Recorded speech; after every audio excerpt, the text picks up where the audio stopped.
আজ আমি আপনাদের নিয়ে যাব প্রায় ২০০০ বছরেরও বেশি পুরনো একটি মন্দিরে, যেটি ভূপৃষ্ঠ থেকে প্রায় ১৩৬৫ মিটার উপরে অবস্থিত। হাওড়া থেকে রাত ১১টা ৪০-এর 12321 মুম্বাই সিএসএমটি মেল ধরে নিলাম। আমাদের আগে থেকেই টিকিট বুক করা ছিল। সময় মতো ট্রেনও ছেড়ে দিল হাওড়া স্টেশন। প্রায় ভোর ৫টা নাগাদ নামিয়ে দিল পারশনাথ স্টেশনে।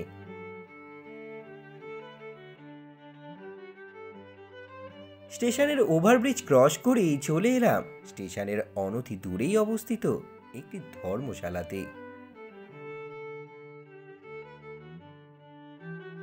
ভোর ৫:৩০ নাগাদ একটা পরিষ্কার পরিচ্ছন্ন রুম বুক করে নিলাম।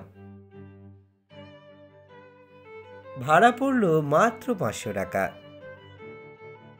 রুমে নিজেদের লাগেজ রেখে ফ্রেশ হয়ে চলে এলাম স্টেশনের কাছের মারুতি স্ট্যান্ডে। উঠে পড়লাম একটিতে। ভাড়া পড়ল মাথাপিছু ৫০ টাকা।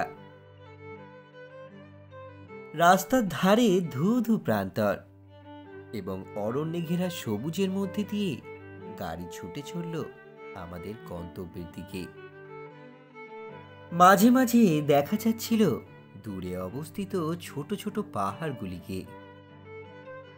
প্রকৃতির এই অপরূপ সৌন্দর্য গাড়িতে বসে চোখ ভরে উপভোগ করছিলাম। প্রকৃতির এই অপরূপ সৌন্দর্য উপভোগ করতে করতে কখন যে গন্তব্যে পৌঁছে গেলাম তা বুঝতে পারলাম না। গাড়ি থেকে নেমে কিছুটা পায়ে হেঁটে এগিয়ে গেলাম পাহাড়ের পাদদেশে। অনতি দূরে চোখে পড়ল মাইল ফলকটি, যার মধ্যে লেখা আছে আমাদের গন্তব্য ৯.৬৫ কিলোমিটার উপরে। একটা লাঠি নিয়ে পায়ে হেঁটে উঠতে শুরু করলাম। প্রথম প্রথম উঠতে বেশ ভালোই লাগছিল।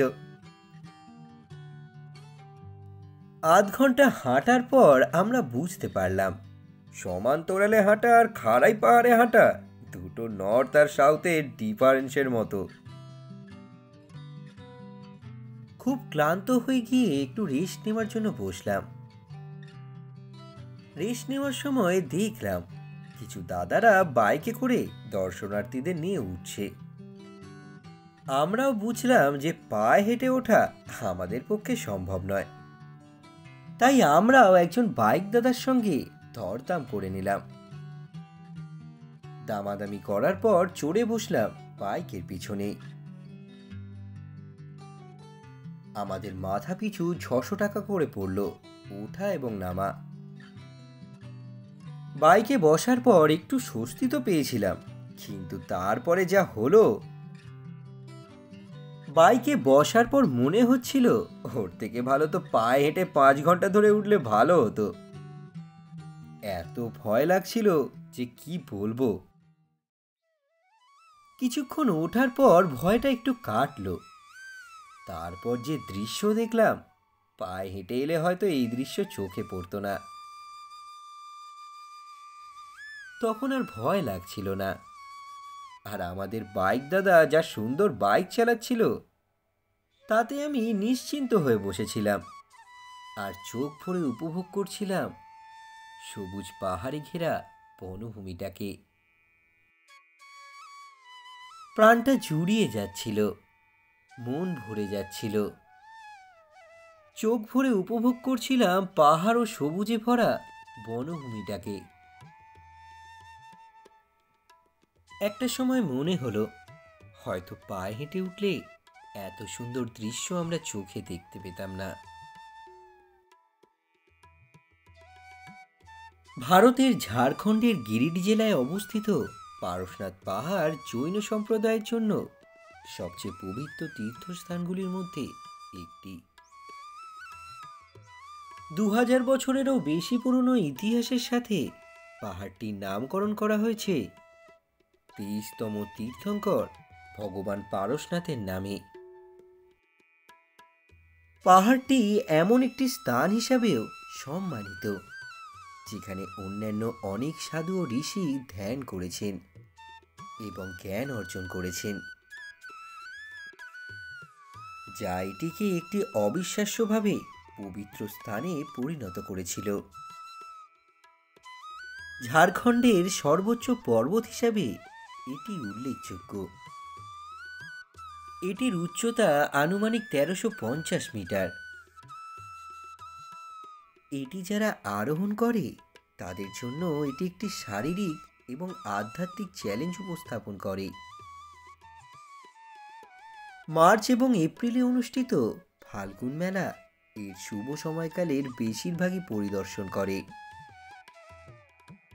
বছরের পর বছর ধরে তীর্থযাত্রী এবং পর্যটকদের আগমন স্থির রয়েছে।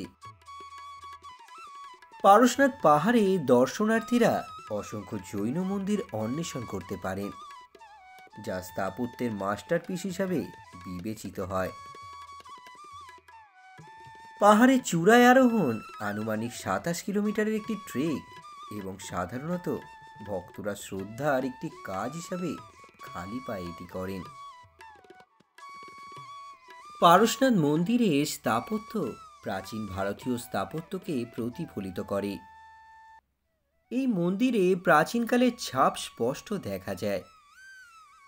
পারশনাথ মন্দিরের নির্মাণ কাজ অত্যন্ত যত্ন সহকারে করা হয়েছে।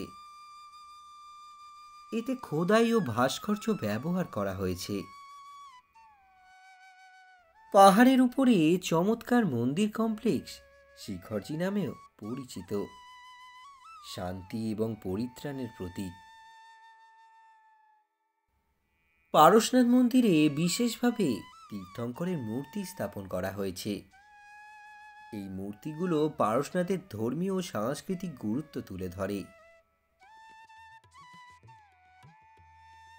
মন্দিরটিকে ধর্মীয় ও আকর্ষণীয় করে তুলতে মন্দিরের প্রবেশদ্বার, স্তম্ভ, গর্ভগৃহ ইত্যাদি নকশায় বিশেষ গুরুত্ব দেওয়া হয়েছে। এখানকার প্রাকৃতিক পরিবেশ খুবই ভারসাম্যপূর্ণ। এখানকার জলবায়ু এবং আবহাওয়া সময় বান্ধব। দূর দূরান্ত থেকে মানুষ আসেন এই মন্দির দেখতে, এমনকি বিদেশ থেকেও মানুষ এই পারশনাথ মন্দির দেখতে আসেন। জৈন ধর্মের সম্পাদিত ২৪টি তীর্থযাত্রার মধ্যে ২০ জন তীর্থঙ্কর এই পারশনাথ পাহাড়ে মোক্ষ লাভ করেছিলেন, এবং আপনি যে ছোট সাদা রঙের মন্দিরগুলি দেখতে পাচ্ছেন সেগুলি হলো সেই তীর্থঙ্করদের সমাধিস্থান। সেই তীর্থঙ্করদের পায়ের ছাপ এই ছোট মন্দিরগুলির ভিতরে রাখা আছে। এখান থেকে দেখুন সেই বিশাল চূড়া। জৈন ধর্মের লোকেরা একে এই নামেই ডাকে। এই পরশুরাম পাহাড়টি গৌতম স্বামী নামে পরিচিত। কথিত আছে যে জৈন ধর্মের দুটি সম্প্রদায় রয়েছে, একটি হলো শিব এবং অন্যটি হলো পরশুরাম। দিগম্বরগণ তাদের অনুসারীদের মধ্যে যারা সন্ন্যাস গ্রহণ করেন তাদের এই পৃথিবীর সমস্ত জাগতিক জিনিস অর্থাৎ মানুষ, রাগ, সম্পত্তি সবকিছু ত্যাগ করতে হয়। দিগম্বররা এত কঠোরতার সাথে এটি পালন করে যে তারা এমনকি তাদের পোশাকও পরিত্যাগ করে, আর শ্বেতাম্বররা সাদা কাপড় পরেন। শতাব্দীর পর শতাব্দী ধরে পারশনাথ পাহাড় একটি শ্রদ্ধেয় গন্তব্য যা তীর্থযাত্রীদের আকর্ষণ করে, যারা বিশ্বাস ও ভক্তির সাথে এর শিখরে যাত্রা শুরু করে। পারশনাথ পাহাড়ের পর্যটন ইতিহাস জৈন ধর্মের আধ্যাত্মিক তাৎপর্যের সাথে গভীরভাবে জড়িত।